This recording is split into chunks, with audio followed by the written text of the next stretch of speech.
El gobierno propuso una ley de financiamiento con modificaciones y alzas en más de 30 impuestos. Laura Rojas nos cuenta cuáles son los puntos que más tocarían el bolsillo de los colombianos. Laura.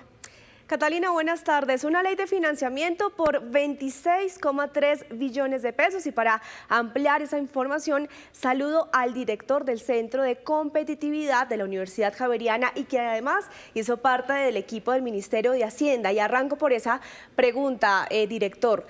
Usted pudo conocer esa ley de financiamiento, reforma tributaria, que se hundió el año pasado por 12 billones de pesos. Ahora el gobierno plantea una por 26 billones de pesos. ¿Usted cree que están las garantías para que se haya ampliado esa ley de financiamiento pese a que esta anterior se hundió? Pues lo que hemos encontrado es que la situación fiscal es mucho más seria de lo que era hace un año. El país se enfrenta unas grandes dificultades en el mediano plazo y más temprano que tarde hay que hacer dos cosas: recortar gastos y aumentar impuestos. Esta reforma tributaria o ley de financiamiento aumenta los impuestos, pero es desafortunado que el gobierno no haya acompañado su presupuesto con un recorte de gastos. Claro, arranquemos entonces con el articulado. Es importante mencionar que nos basamos en ese documento que ayer entregó el Ministerio de Hacienda a los periodistas en esta rueda de prensa para poder enfocarnos en los puntos bien importantes, porque en las redes sociales pues también se ha hablado bastante de este articulado. Entonces, el IVA al 19% para la gasolina en 2027 y ACPM en 2028. El ministro de Hacienda dijo que iba a ser gradualmente. La gasolina, en este caso, el 10% para 2026 y en 2027 llegaría al 19%. ¿Usted considera, director, que esto le golpearía al aumento del precio de los alimentos? El ministro de Hacienda también ayer decía que no se iba a gravar la canasta básica familiar, pero al aumentar el precio de la gasolina y el ACPM, ¿no tiene estos efectos colaterales? Todos los impuestos tienen un efecto sobre el bolsillo de los colombianos, incluyendo esto. Es normal. De nuevo, más temprano que tarde vamos a tener que pagar por el gasto que está haciendo el gobierno y en general el Estado. Por lo tanto, hay que reconocer que esto va a tener un impacto. En la medida que esta tarifa se gradualiza, va a haber un impacto sobre la canasta familiar en la medida en que para transportar los alimentos hay que utilizar estos insumos. Cuando ya llegue a ese nivel del 19%, ya se habrá frenado el impacto sobre el costo de la canasta familiar. Bueno, revisemos otros puntos también bien importantes. Los licores, un IVA del 19%. Aquí en el documento se puede observar bien que es para whiskies, también para aguardiente, algunas cervezas también. También se habla de un IVA del 19% para vehículos híbridos. También un IVA del 19% los juegos de suerte y azar en línea. El ministro de Hacienda había insistido en varias oportunidades que ese sector pues es necesario gravarlo porque ha generado también mayores recursos. De otro lado también se habla del IVA al 19%, de esto se ha hablado mucho también en las redes sociales. Hospedaje para los turistas extranjeros, un IVA del 19%.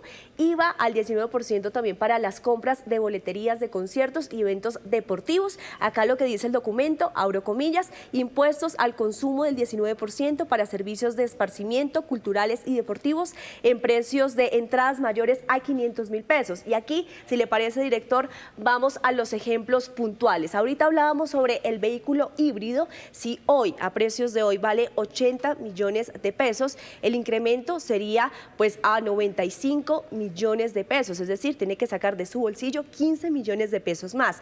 Y en el caso de las boleterías de los eventos deportivos o conciertos, 500.000 pesos, pues si está pagando y si se aplica esa tarifa del 19%, pues serían 95.000 pesos los que tendría que pagarte más. Ayer, pues en esa exposición de este articulado, le preguntábamos al ministro de Hacienda si considera si esto podría frenar un poco este sector del entretenimiento, en el caso del turismo también, que le ha generado mayores recursos a la economía del país. ¿Usted considera que se puede frenar?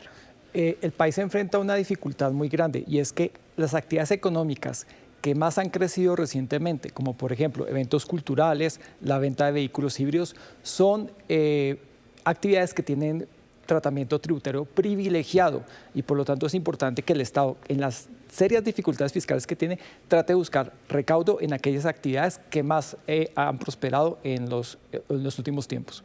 Bueno, revisemos otros puntos también importantes. Ya pasamos de la parte del IVA, los incrementos que sería del 19%, ahora los impuestos de renta, ingresos de más de 7 millones millones de pesos al 29%. En este momento se aplica uno del 28% y quien gane más pues sería hasta de 41%.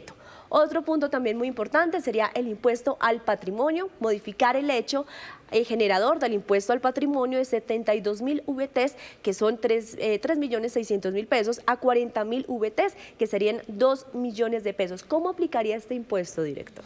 Bueno, pues hay que decir que no conozco ningún país del mundo que tenga una tarifa marginal sobre el patrimonio del 5%. Es excesivamente alta y puede generar muchas preocupaciones en ese sentido de que muchas personas ricas cambien de residencia fiscal. Bueno, revisamos otros también, en este caso impuesto del 30% a loterías, rifas, apuestas, que son esas ganancias ocasionales, actividades comerciales no asociadas a culto por parte de iglesias. Esto ha sonado también bastante. Directora, ¿a qué se refiere este punto? Básicamente dice que las iglesias tienen que separar sus actividades normales de aquellas actividades mercantiles, y son las actividades mercantiles las que estarán sujetas al impuesto de renta.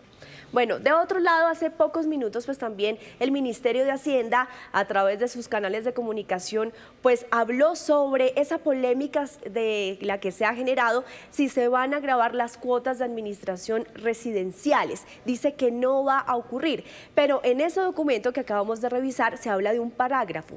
¿Por qué se incluyó y a qué se refiere entonces si no se va a gravar las cuotas de administradoras de los conjuntos residenciales? Hay que darle una lectura muy cuidadosa, articulado. Lo que parece una lectura preliminar es que efectivamente no van a ser grabados, pero uno sí se pregunta entonces por qué introducen eso en el articulado. Bueno, esperemos entonces cómo surte efecto esta ley de financiamiento, reforma tributaria en el Congreso de la República, que además está atado a ese presupuesto para el año 2026, que se espera sea lo que proyecta el Gobierno Nacional, 557 billones de pesos, y esa reforma tributaria que esperan recaudar 26 billones de pesos.